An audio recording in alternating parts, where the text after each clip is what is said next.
നമ്മൾ ഉച്ചയ്ക്ക് നിങ്ങളെ കണ്ടപ്പോൾ മുമ്പോട്ട് വെച്ചത് മലയാള സിനിമ ഇന്ത്യയിൽ ഒരു സ്ക്രീനിലും പ്രദർശിപ്പിക്കില്ല എന്നുള്ള തീരുമാനത്തിൽ നിന്ന് PVR പിന്നോട്ട് പോകണമെന്നും മലയാള സിനിമ ഈ വിഷുക്കാലത്ത് സിനിമ അതിൻ്റെ ഏറ്റവും നല്ല ഫേസിലൂടെ കടന്നു പോകുന്ന ഈ സമയത്ത് മലയാള സിനിമ ഇന്ത്യയിലുള്ള മുഴുവൻ സ്ക്രീനിലും പ്രദർശിപ്പിക്കണം PVR എന്നൊരാവശ്യമാണ് നമ്മൾ മുമ്പോട്ട് വെച്ചത്.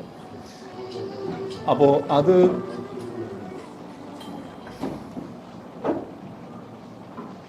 സാധ്യമായില്ലെങ്കിൽ, അത്തരത്തിലൊരു തീരുമാനത്തിലേക്ക് അവർ വന്നില്ലെങ്കിൽ പ്രത്യക്ഷ സമരപരിപാടികളുമായി നമ്മൾ മുമ്പോട്ട് പോകും എന്നാണ് നിങ്ങളോട് അറിയിച്ചത്. അത് നമ്മൾ അത്തരത്തിലുള്ള തയ്യാറെടുപ്പുകൾ നടത്തുകയും ചെയ്തിരുന്നു. പക്ഷേ അതിന് സമാന്തരമായിട്ട് PVRുമായിട്ട് ഒരു ചർച്ചയ്ക്ക് ഞങ്ങളെ സഹായിച്ചത് ശ്രീ MA യൂസഫ് അലിയാണ്. അപ്പോൾ അദ്ദേഹം ഓരോ ഘട്ടത്തിലും ഞങ്ങളുമായി ബന്ധപ്പെടുകയും ഒപ്പം അദ്ദേഹം PVRൻ്റെ ടോപ്പ് മാനേജ്മെൻറ്റുമായിട്ട് ഉടമസ്ഥരുമായിട്ട് സംസാരിച്ച് ആശയ വ്യക്തത വരുത്തേണ്ട ചില സംഗതികളിൽ വ്യക്തത വരുത്തി.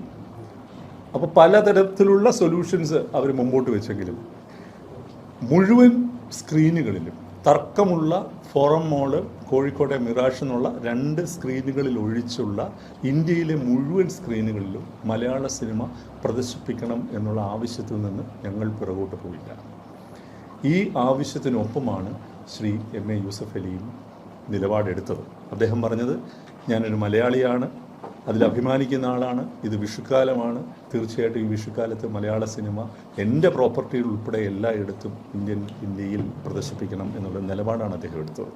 അപ്പോൾ അദ്ദേഹം വളരെ കൃത്യമായിട്ട് ഞങ്ങളോടൊപ്പം നിൽക്കുകയും ഒരുപക്ഷെ ഞങ്ങളുടെ ആവശ്യങ്ങൾ ഞങ്ങളെക്കാൾ ഫലപ്രദമായി PVR മാനേജ്മെൻറ്റുമായിട്ട് കമ്മ്യൂണിക്കേറ്റ് ചെയ്യുകയും ചെയ്തിട്ടുണ്ട്. അങ്ങനെ ഇന്ന് ഏതാണ്ട് 1 മണിക്കൂർ മുമ്പ് PVR അവരുടെ തീരുമാനം അറിയിച്ചു. ഇന്ത്യയിലെ മുഴുവൻ സ്ക്രീനുകളും, ഈ 2 സ്ക്രീനുകൾ ഒഴിച്ച്, 2 സെൻറ്ററുകൾ ഒഴിച്ചുള്ള എല്ലാ സ്ക്രീനുകളും മലയാള സിനിമയ്ക്കായി വീണ്ടും അവർ തുറന്നു കൊടുക്കുകയാണ്. തർക്കമുള്ള 2 സ്ക്രീനിൽ പ്രൊഡ്യൂസേഴ്സ് അസോസിയേഷനുമായിട്ട് അവർ ഒരാഴ്ചക്കുള്ളിൽ ചർച്ച നടത്തി തർക്കപരിഹാരം കണ്ടെത്തും.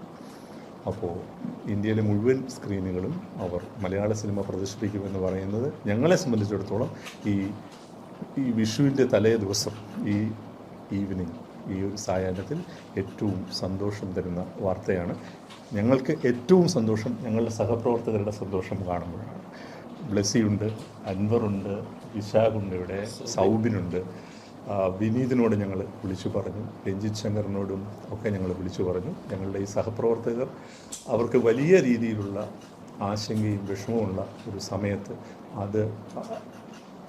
ആ ഒരു വിഷമഘട്ടം മറികടക്കാൻ അവരോടൊപ്പം നിൽക്കാൻ ഞങ്ങൾക്കായി, ഒപ്പം ശ്രീ MA യൂസഫ് അലിയെ പോലുള്ള ഒരു വ്യവസായി, ശരി ഇത്തരത്തിലുള്ള കാര്യങ്ങളിൽ അദ്ദേഹത്തിന് പ്രത്യേകിച്ച് സ്റ്റേക്കുകളൊന്നുമില്ലാത്ത ഒരു സ്ഥലത്ത് ഒരു മലയാള സിനിമയുടെ മുഴുവൻ വികാരവും ഉൾക്കൊണ്ടുകൊണ്ട് ഞങ്ങളോടൊപ്പം നിന്നു എന്നുള്ളതിൽ ഞങ്ങൾക്ക് അദ്ദേഹത്തോടുള്ള തീരാത്ത നന്ദിയും സ്നേഹവും ഞങ്ങൾ ഇവിടെ പ്രകടിപ്പിക്കുന്നു.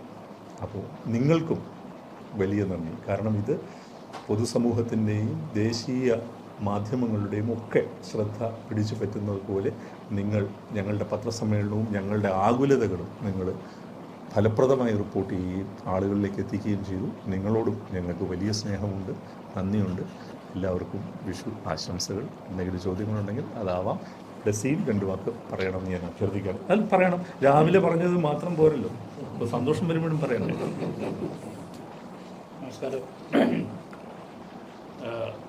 വളരെ പെട്ടെന്നുള്ള ഒരു ഫെഫ്കയുടെ ഒരു ഇടപെടൽ, അതിനോടുള്ള ഒരു അഭിമാനത്തോടുകൂടിയുള്ളൊരു നന്ദിയും സ്നേഹമാണ് എനിക്ക് പറയാനുള്ളത്. ഉണ്ണിയോടും രഞ്ജിയോടും സാറിനോടും ഒക്കെ ഉള്ളത്. കാരണം അത്രയുള്ളൊരു ശക്തമായൊരു ഇടപെടലാണ് ഇത്രയും പെട്ടെന്ന് ഇതിന് ഒരു സൊല്യൂഷൻ കണ്ടെത്താൻ സാധിച്ചത്. ഒരു സംഘടനാ തലത്തിലുള്ള ഒരു വലിയ പ്രവർത്തനം ഞങ്ങളും അതുതന്നെയായിരുന്നു. സംഘടനകളോടുള്ള ഒരു സമീപനം കൊണ്ടായിരുന്നു ഞങ്ങളും സംഘടന പറയുന്ന തരത്തിൽ സിനിമ അല്ലെങ്കിൽ മറ്റ് പ്രദർശനങ്ങളൊക്കെ പ്രൊഡ്യൂസേഴ്സ് അസോസിയേഷൻ പറഞ്ഞ പോലെയൊക്കെ നമ്മൾ ചെയ്തിരുന്നു. എന്താണേലും മലയാള സിനിമയ്ക്ക് ഒരു ശക്തമായ ഒരു ഇടപെടലുകൾക്ക് സാധിക്കുന്ന തരത്തിലുള്ള കരുത്തുള്ള കരങ്ങൾ നമുക്കുണ്ട് എന്നുള്ളത് തന്നെ ഏറ്റവും സന്തോഷമുള്ള കാര്യമാണ്. വളരെ സന്തോഷം. എല്ലാവർക്കും വിഷു ആശംസകൾ. ഇതോടൊപ്പം ഒരു കാര്യം കൂടി പറയണം. ഞങ്ങളുടെ തൊഴിൽദാതാക്കൾ, നിർമ്മാതാക്കളുടെ സംഘടന തീർച്ചയായിട്ടും നിർമ്മാതാക്കളുടെ പൊതു താല്പര്യം സംരക്ഷിക്കാനാണ് ഇത്തരത്തിലുള്ളൊരു നിലപാടെടുത്തത്. ആ നിലപാട് ആണ് ഇത്തരത്തിലുള്ളൊരു തർക്കത്തിന് വഴിതിരിച്ചത്. അതിനകത്ത് വേറെ സ്ഥാപിത താല്പര്യങ്ങളില്ല. ഇൻഡസ്ട്രിയുടെ വിശാലമായ താല്പര്യങ്ങൾ പ്രൊട്ടക്റ്റ് ചെയ്യാനാണ്, സംരക്ഷിക്കാനാണ് അവർ ആ നിലപാടെടുത്തത്. അപ്പോൾ അവർക്കും ആ നിലപാടിൽ വെള്ളം ചേർക്കാതെ തന്നെ ഇതിനകത്തൊരു ഫലപ്രാപ്തി കിട്ടി എന്നുള്ളതും ഞങ്ങളെ വല്ലാതെ ആഹ്ലാദിപ്പിക്കുന്നുണ്ട്. അവർ ആ നിലപാടിൽ തന്നെ തുടരുകയും ശേഷിക്കുന്ന 2 സെൻറ്ററുകളിലുള്ള തർക്കം അവരുടെ താല്പര്യങ്ങൾ തെല്ലുപോലും കോംപ്രമൈസ് ചെയ്യാതെ അവർ അത് പരിഹരിക്കുമെന്നുള്ളതും ഞങ്ങൾക്ക് ഉറപ്പുണ്ട്. ഇത് എനിക്ക് തോന്നുന്നു സിനിമ എന്ന വ്യവസായം അതിൻ്റെ ഏറ്റവും നല്ല കാലഘട്ടത്തിലൂടെ കടന്നു പോകുമ്പോൾ ഇത്തരത്തിലുള്ള കൊടുക്കൽ വാങ്ങലുകൾ സംഘടനകളുടെയിൽ നടക്കുന്നത് ഏറ്റവും ശുഭോദർക്കമാണ്. അതുകൂടി പറയാൻ ഞാൻ ആഗ്രഹിക്കുന്നു. ആരെങ്കിലും സംസാരിക്കുന്നുണ്ട്? അൻവർ എന്തെങ്കിലും പറയൂ. അൻവർ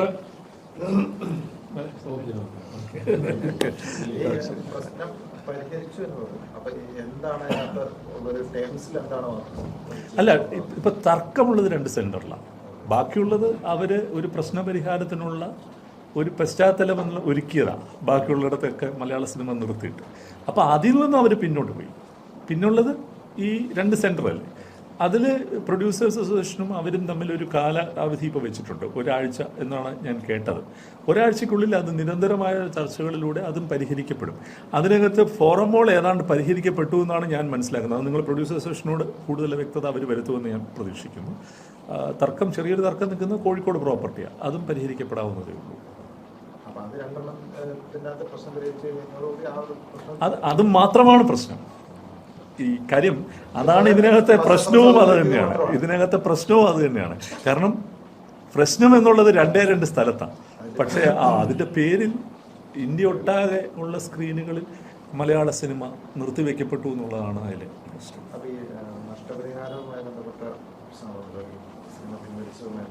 അല്ലേ, ഇപ്പോൾ ഒരു നഷ്ടപരിഹാരം എന്നുള്ളത് ഒരു ദീർഘകാലാടിസ്ഥാനത്തിൽ അത് നീണ്ടുകാണെങ്കിലുള്ള സംഗതിയാണല്ലോ. അപ്പോൾ ഇത് വളരെ പെട്ടെന്ന് പരിഹരിക്കപ്പെടുകയും പിന്നെ ഞാൻ നേരത്തെ പറഞ്ഞ പോലെ ഞങ്ങൾക്ക് വേണ്ടി ഇടപെട്ട ആളുകളുടെ സ്നേഹവും ഞങ്ങൾ മാനിക്കണമല്ലോ. അപ്പോൾ ആ കാര്യങ്ങളിലൊക്കെ നമുക്ക് സമാധാനമുള്ള കാര്യമാണ്. ഏതായാലും ആവേശവും വർഷങ്ങൾക്ക് ശേഷവും ജയ് ഗണേശുമൊക്കെ വിഷുക്കാലത്ത് ആളുകളിലേക്ക് എത്തുന്നു. കൂടുതൽ കരുത്തോടെ ആടുജീവിതവും ആളുകളിലേക്ക് എത്തുന്നു. ഇതാണ് ഞങ്ങളെ സംബന്ധിച്ചിടത്തോളം ഏറ്റവും വലിയ സന്തോഷം.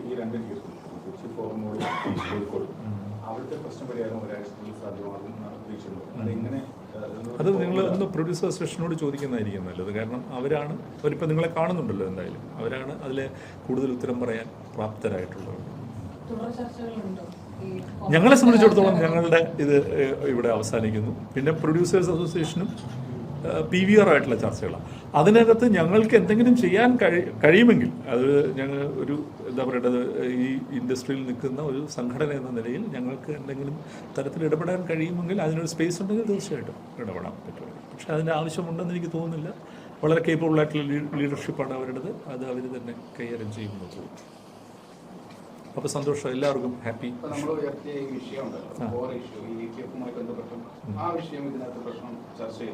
അല്ല, ഞങ്ങൾ ഉയർത്തിയ കോർ ഇഷ്യൂ അതല്ല. VPF എന്നുള്ളത് ഞങ്ങളുടെ ഇഷ്യൂ അല്ല. അത് പ്രൊഡ്യൂസേഴ്സ് അസോസിയേഷൻ്റെ ഇഷ്യൂ ആണ്. ഞങ്ങളുടെ ഇഷ്യൂ മലയാള സിനിമയാണ്. മലയാള സിനിമ തമസ്കരിക്കപ്പെടുന്നു എന്നുള്ളതാണ്. അതിനെയാണ് ഞങ്ങൾ കോർ ഇഷ്യൂ ആയിട്ട് അഡ്രസ്സ് ചെയ്തത്. അത് പരിഹരിക്കപ്പെട്ടു, അത്രയേ ഉള്ളൂ. അതെ, അത് അവർ 1 ആഴ്ചക്കുള്ളിൽ പരിഹരിക്കുമെന്ന് പറയുന്നുണ്ടല്ലോ. അത് അവർ പരിഹരിക്കട്ടെ.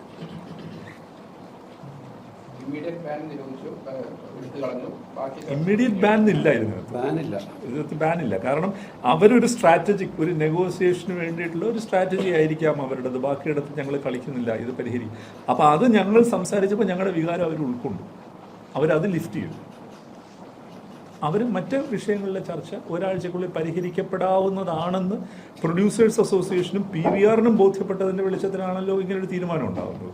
അതല്ലെങ്കിൽ ഇങ്ങനെ ഉണ്ടാവില്ലല്ലോ. അപ്പോൾ അത് പരിഹരിക്കപ്പെടും. ഞങ്ങൾ ആ കാര്യത്തിനകത്ത് വലിയ PVR ചെയർമാനെ കൂടെ ലൈനിൽ നിർത്തിക്കൊണ്ടാണ് യൂസഫ് അലി ജനറൽ സെക്രട്ടറിയായിട്ട് സംസാരിച്ചത്. അപ്പോൾ അതിനകത്ത് പരിഹാരം ഉണ്ടാവും. ഇപ്പോൾ നിങ്ങളെ കാണാൻ ഞാൻ വരുന്നതിന് മുമ്പും അദ്ദേഹം PVRന്റെ പ്രൊമോട്ടറെ വിളിക്കുകയും സംസാരിക്കുകയും ചെയ്തിട്ടുണ്ട്. അത് പരിഹരിക്കപ്പെടും എന്നുള്ളത് തന്നെ. എല്ലാ തിയേറ്ററുകളിലും സിനിമ തുടങ്ങിക്കഴിഞ്ഞു. അത് ഓപ്പണായി. അപ്പോൾ അത് ഞങ്ങൾക്ക് വലിയ സന്തോഷമുണ്ട്. കാര്യം ഞങ്ങൾ ഉച്ചയ്ക്ക് ഏതാണ്ട് 1 മണിയോട് അടുപ്പിച്ചാണ് നിങ്ങളെ കാണുന്നത്. ഏതാണ്ട് 5 മണിക്കൂറിനകം ഞങ്ങൾക്ക് അതിനകത്തൊരു സൊല്യൂഷൻ കണ്ടെത്താനായി. അത് ഞങ്ങളുടെ മിടുക്കാണെന്ന് പറയുന്നില്ല, ഞങ്ങളെ സ്നേഹിക്കുന്ന ഒരുപാട് പേര് ഞങ്ങളോടൊപ്പം നിന്നതുകൊണ്ട് അത് സാധ്യമായി. നിങ്ങളും, അപ്പോൾ നിങ്ങളോടും ആ നന്ദിയും സ്നേഹവും. ഷോ ഓപ്പണായി പറഞ്ഞു, ശിവ സാർ പറഞ്ഞു, ഷോ ഓപ്പണായി. ഇത് ബ്ലസ് പറയുന്നത് സന്തോഷത്തോടെ. ഞങ്ങളുടെ ഇൻട്രസ്റ്റ് എന്ന് പറയുന്നത് ഞങ്ങളുടെ ഈ മെമ്പേഴ്സാണ്. ഇവരെല്ലാവരും ബ്ലസി ആയാലും അൻവർ ആയാലും ഇവിടെ ഇരിക്കുന്ന എല്ലാവരും ഞങ്ങളുടെ മെമ്പേഴ്സാണ്. അതാണ് ഞങ്ങളുടെ ഇതിനകത്തുള്ള പ്രത്യേകത. പിന്നെ ഞങ്ങൾക്ക് അതിനുപരി ഇത് എക്സിക്യൂട്ട് ചെയ്ത ഇത് ആരുടെ സൃഷ്ടിയാണ്? ഇതിനകത്ത് ഡയറക്ടേഴ്സ് എന്ന് പറയുന്നത് നമ്മുടെ മെമ്പേഴ്സാണ്, എഴുതിയവരെ ഞങ്ങളുടെ മെമ്പേഴ്സാണ്. അപ്പോൾ അവർ പണം മാത്രം പ്രതീക്ഷിച്ചിട്ടല്ലല്ലോ സിനിമ ചെയ്യുന്നത്. ആ സിനിമ ജനങ്ങളിലേക്ക് എത്തുക എന്നുള്ളതാണ്. അതാണ് ഞങ്ങളെ ഏറ്റവും അധികം ആഹ്ലാദിപ്പിക്കുന്നത്. അവർക്ക് ഈ വിഷുക്കാലത്ത് അവരുടെ പാടുപെട്ടുണ്ടാക്കിയ സിനിമ ആളുകളിലേക്ക് എത്തുന്നു, ആളുകളെ ആഹ്ലാദിപ്പിക്കാൻ കഴിയും എന്ന് അവർക്ക് തോന്നലിലാണല്ലോ അവരുടെ വിഷു എന്ന് പറയുന്നത്. അതിൽ വലിയ സന്തോഷമുണ്ട്. ഒരാഴ്ചക്കുള്ളിൽ ചർച്ചയിലൂടെ പ്രശ്നം പരിഹരിച്ചില്ലെങ്കിലും PVRന്റെ ഭാഗത്തുനിന്ന് ഇത്തരം ഒരു ബഹിഷ്കരണം പറയുന്നത് പരിഹരിക്കും. യാതൊരു സംശയമില്ല. ശരി.